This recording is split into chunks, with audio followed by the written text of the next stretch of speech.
talking about a very important subject, a very active subject. Paul, we're going to start with you. I understand you all got promoted from an office recently to an agency. A lot going on over there. Give us the state of the state.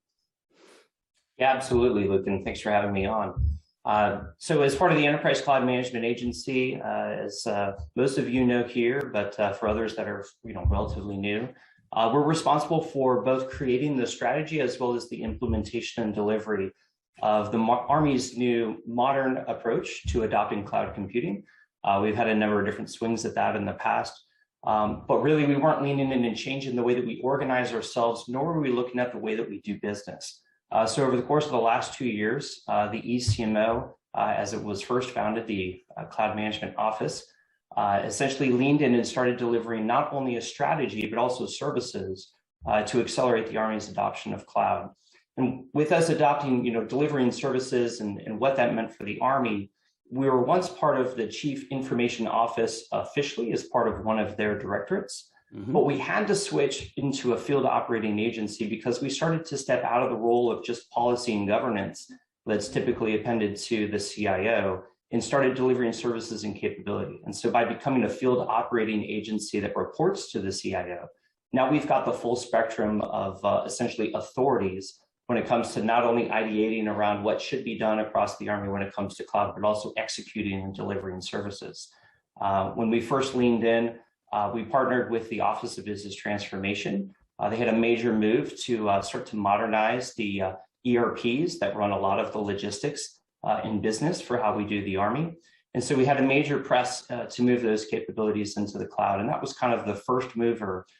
From then, we've seen capabilities across every single ACOM and nearly every single downtrace across the ASCCs and the DRUs start to identify critical systems that they believe could benefit from moving to the cloud and start to accelerate capabilities in the cloud.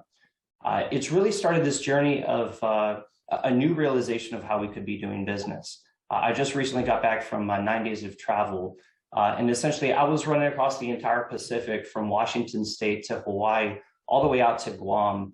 And the entire narrative was, how can we start to deliver mission command capabilities as a service?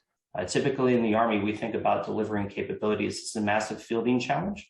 And so oftentimes when everyone gets their own kit, that becomes sometimes a multi-year initiative.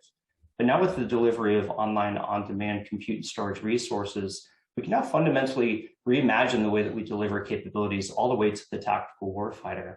And we believe that there's immense value in leading in and delivering mission command as a service, and now having a persistent online ecosystem that allows for the ad hoc nature of exercises and experimentation across the Army, but to be able to dramatically reduce the fielding time from years all the way down to minutes, and then also the operational lead time from months all the way down to simply, I think our latest goal here is around 30 minutes there. So it just fundamentally changes the way we think that we can do business, and then also now how we organize ourselves to deliver those types of capabilities.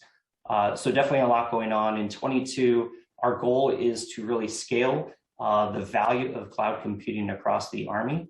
And so we're starting to see those ideas start to pop up and change of, wait, what could I be doing differently?